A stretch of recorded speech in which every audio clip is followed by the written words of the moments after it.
Frank White's story kicks off with him stepping out of prison after 14 long years. The sun is shining, the city is buzzing, but New York isn't the same beast he once ruled. Back in the day, Frank was the kingpin, running drugs, women, and the streets with an iron grip. Now he's older, hungry, and staring at a city taken over by Colombians and triads. His name used to echo like thunder, but years behind bars dimmed that roar. For most, that'd be the end. For Frank, it's just the start of a comeback, and he doesn't ease in. Right away, he sends a brutal message.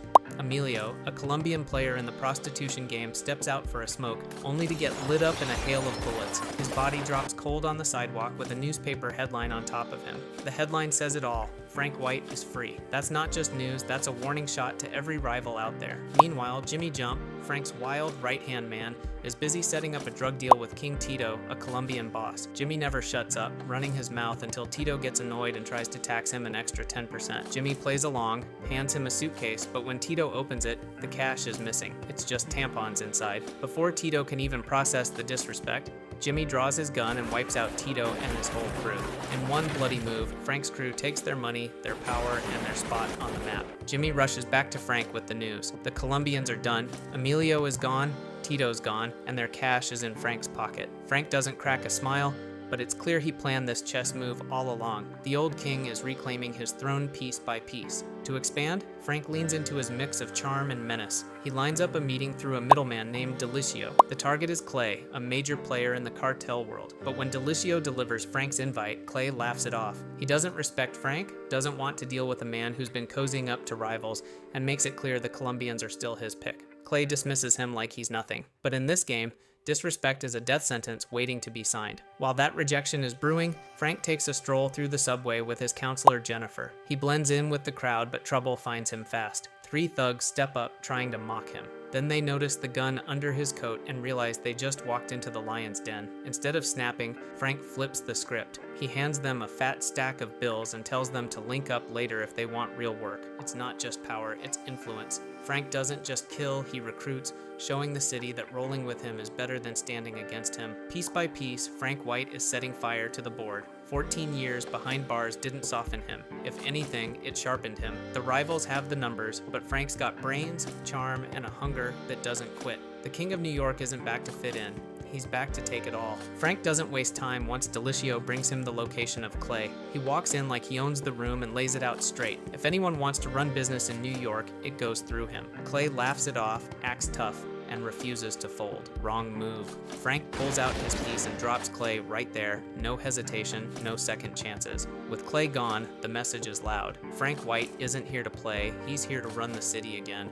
From there, Frank starts stacking the pieces of his empire back together. Old associates crawl out of the woodwork, pledging loyalty, and just like that, the king starts rebuilding his kingdom stronger than ever. But Frank has his eyes on more than drugs and street corners. He heads straight to the mayor, putting pressure on him about a Bronx hospital that's been hanging in limbo. The mayor throws shade, saying if Frank wants it, he better find 16 million himself. Most men would laugh it off, but Frank takes it as a challenge. While his lawyers beg him to stay focused, he locks in on proving he can be both a kingpin and a savior to the city. The cops, though, are already on his tail. One night at a bar, 3 narcotics detectives, Tommy, Roy, and Dennis, pull him out and march him into a back alley. They toss an unconscious man at his feet. It's Enrico, a Colombian boss, beaten within an inch of his life. They try to pin it on Frank, but he stays cool, denying everything. With nothing to stick, the cops have to let him walk again. But the timing has them rattled. Every major kingpin in the city has been dropping since Frank got out. They know he's behind it.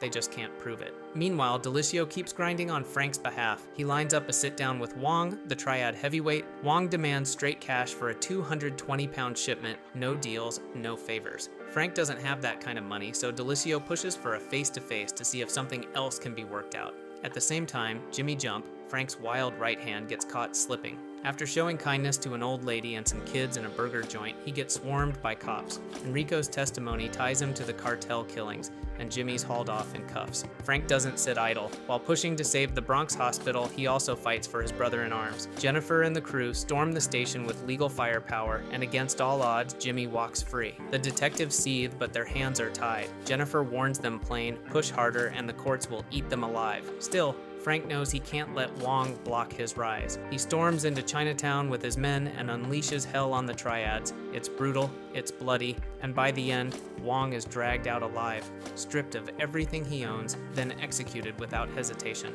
Another empire falls, and Frank's grows stronger. A few days later, the hospital opens in the Bronx. Crowds cheer. People get the care they've been waiting for, and Frank is hailed like a hero. But to Detective Dennis, this is the last straw. Watching Frank crowned by the streets as the King of New York, while the cops look powerless, burns him up inside. To him, Frank isn't just running the city, he's rewriting the rules of power. Detective Dennis is boiling over. He's tired of watching Frank live like a king while the law keeps cops powerless. He rants that the system protects rich criminals and the only way to end it is to take Frank out directly. Roy, the calmer one, warns him not to start a war they can't finish, but Dennis is past listening. He's ready to go rogue. While Dennis plots, Frank and his crew party in a nightclub, champagne flowing and music blasting. Frank, always the businessman, steps aside to make a quiet call. That's when Delicio rolls in with a new player, a Los Angeles cartel boss who pretends to be interested in Frank's 200-pound stash from Wong. The deal sounds shaky, half up front, half later. Frank refuses. The man asks to inspect the goods, but once outside, he flips the script, shoots one of Frank's guards, and reveals he's been working with Delicio the whole time. Suddenly, the club explodes into a gunfight, bullets fly, bodies drop, and the dance floor turns into a battlefield. Frank drags Jimmy out a side exit. They jump into a car, but when a cop tries to hang on to the door, Frank smashes his head with a fire extinguisher, killing him cold. That move sets off Tommy and Dennis, who chase Frank through the city in a high-speed gunfight. Frank pulls a risky crash into their car, giving Jimmy a chance to blast back. Tommy jumps out and chases Jimmy under a bridge, but Jimmy guns him down without mercy. Dennis arrives too late to save his partner, but manages to kill Jimmy in rage. Tommy dies in his arms, and Dennis is shattered with grief. At Tommy's funeral, Dennis can't stand the weight of it all. He slips out early, only to find Frank waiting in a car outside. One quick shot, and Dennis is gone. The king eliminates another enemy without blinking. Back at headquarters, Delicio is dragged in alive. After a brutal interrogation, he cracks. He admits Enrico was working with the cops and that he himself had taken a $50 million bribe to betray Frank. The confession seals his fate. Frank orders his men to bury Delicio with the dirty money,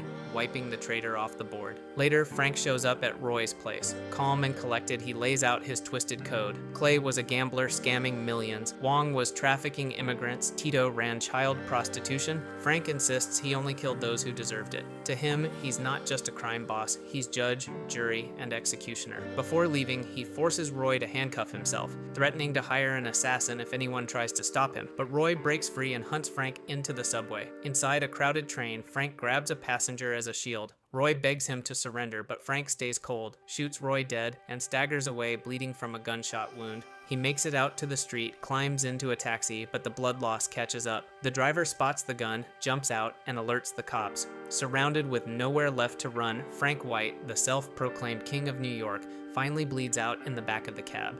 His empire, his code, his war, it all ends in tragedy. The crown he fought for dies with him.